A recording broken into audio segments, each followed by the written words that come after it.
Texas turkey on small town Texas barbecue. This turkey is amazing. It is juicy. It is flavorful. It has a beautiful bark, in my opinion. And I just love this stuff. And shout out to Chud's Barbecue for some of these techniques. And that really worked. So here's what you're going to need. Boneless turkey breast.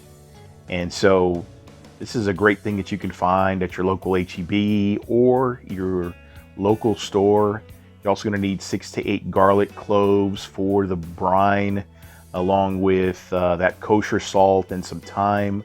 We're going to clarify that butter, and then we're going to use the Duke's mayonnaise and the SPG rub on the outside of the turkey. But first, you've really got to go ahead and get that skin off. Keep that skin for stock, or, you know, one of the things that I'd like to do with some skin is actually cook it in the oven nice and slow and get it crisped up. And it's got a little bit of fat in there. So, you know, if you've never tried it, try it. Put some, you know, salt on it. Get nice and crispy and just cook that up. And you'll have kind of a chicken skin chip, but very nice.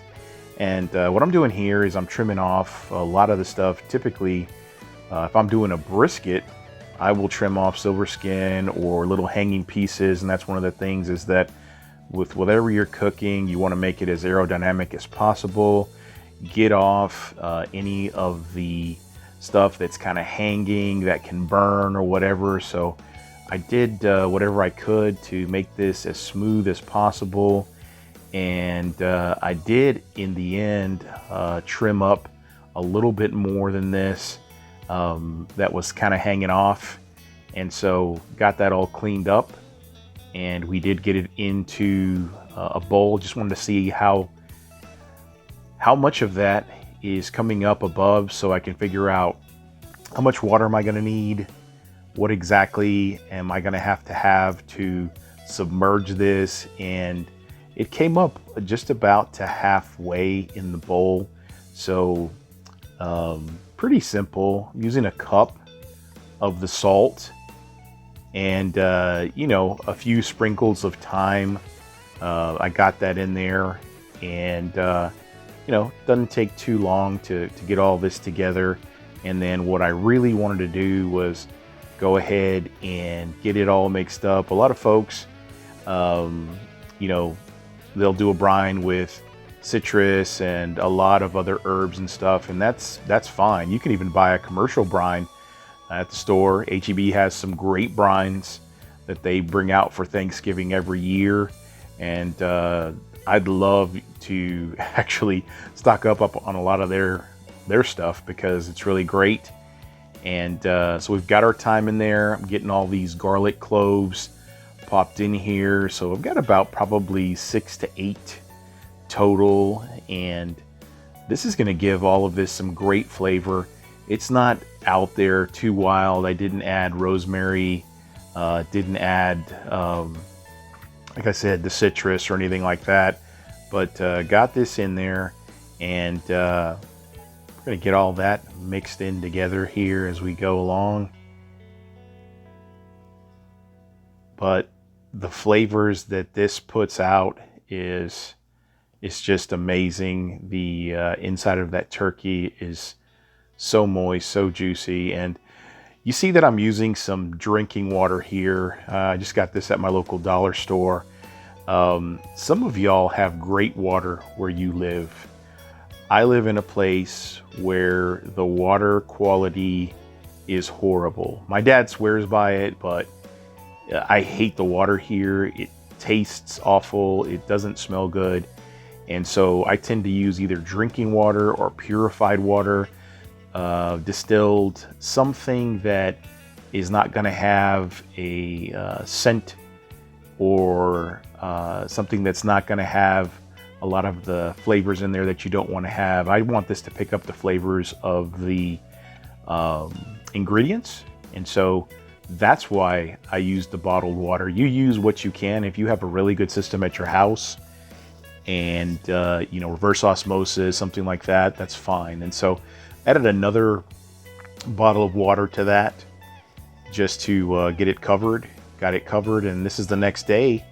I got some mayonnaise here. Now, what I like to do a lot of times is I'll pull out some mayonnaise, and I wanted to make sure that I didn't have to go back in and get another spoon if I needed more. So I just filled up my little ramekin here with plenty of mayonnaise, so that if I needed more, I'd have it. I didn't use all of this in the recipe. In fact, after this was done, I covered this up with a little cover and stuck it in the fridge for later. But I pulled all this mayonnaise out just in the event that I needed it, but I did kind of go overboard, to be honest.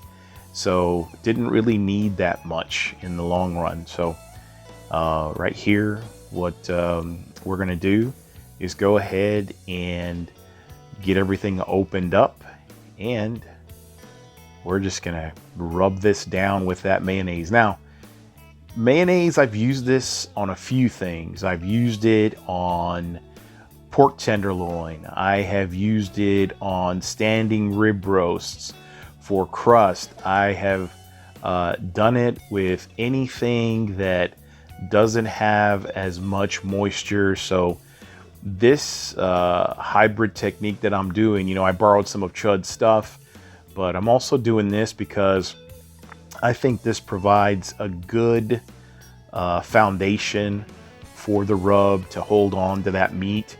And I really want it to keep a good bark.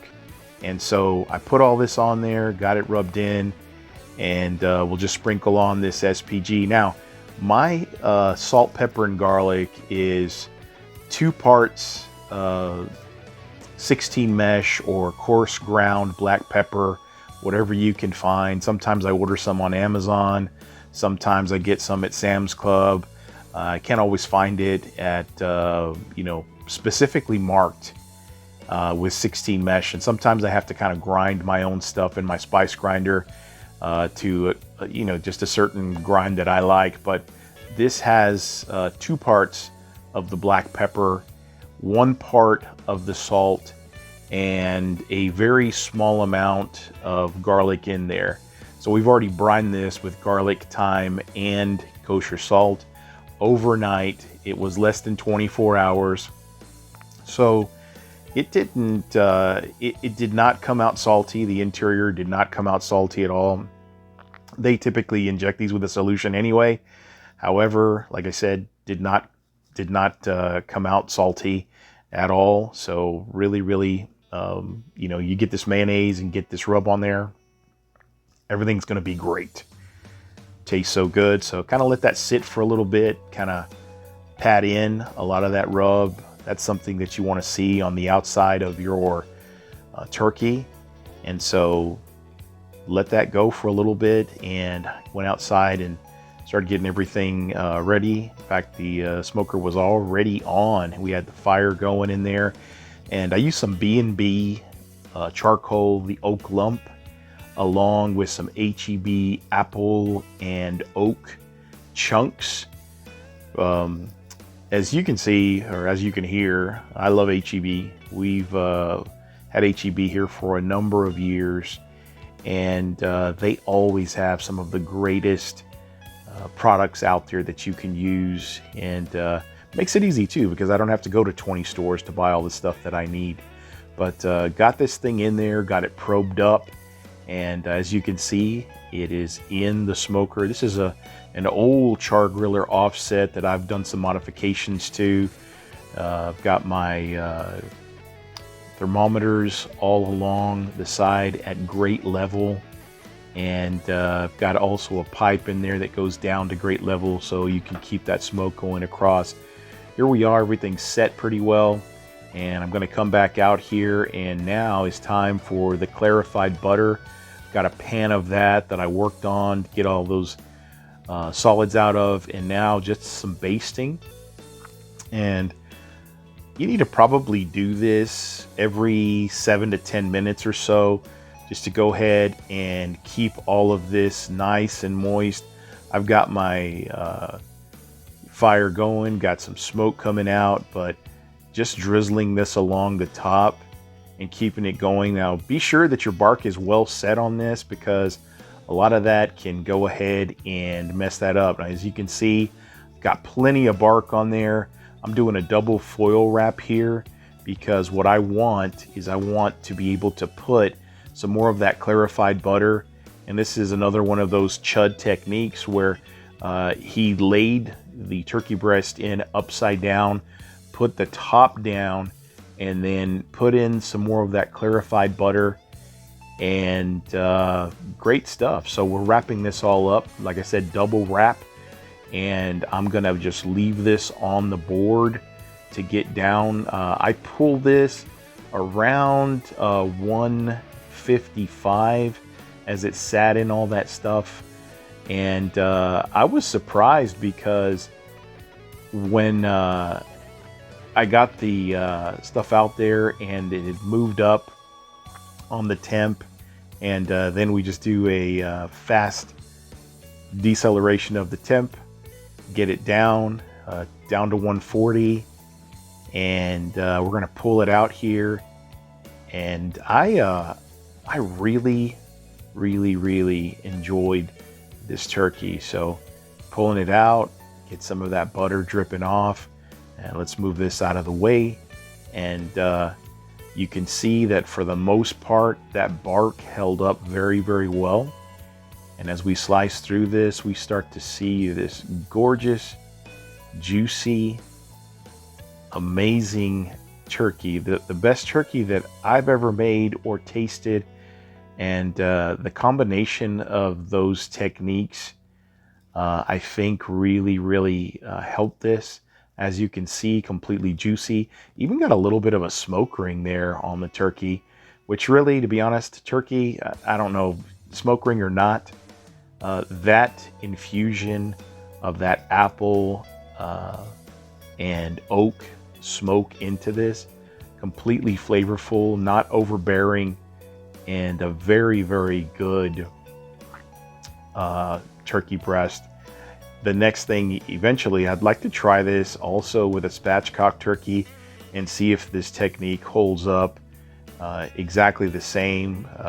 To me, if I can get this out on the grill and, you know, make it that way, see how it all works with the mayonnaise, with the clarified butter in the pan, got everything going there. And so as we continue to cut through that, everything just gets better and better. My kiddos, my daughter came home to try this. My daughter's not a fan of turkey, and I gave her a little piece, and she kept on wanting more. The kids wanted more, and then by the time it was over, we were done. It was all gone. There's no more of this turkey left, and there was 4 or 5 of us eating on this, and basically we're standing around the board after this. Didn't get any video of that, but we were standing around the board grabbing this and eating this, and then my daughter's like, "Where's the bread?" And so she grabbed some bread and just popped the turkey in there. And there's so many things you can use this for, but it is just beautiful. As you can see, juicy as can be. The bark is amazing, flavor is amazing. One of the best things that I've ever made out on my little Char-Griller smoker. And so I'm going to keep doing this and use this on a regular basis. Heck, it might end up on a menu one of these days, somewhere, somehow. I don't know really how much more I could improve with this. I might in the future change the woods that I smoke with, but this stuff is just beautiful. And big shout out, like I said, to Chuds for the inspiration on the clarified butter part of this. It's really kicked this up another notch for me, and so I'm just very thankful that it came out great. And you can catch me on Instagram and here. Really love for you to be a subscriber to my channel. Go ahead and like this video if you liked it. If you didn't, give it a thumbs down, that's fine, but I really like it. So have a great day.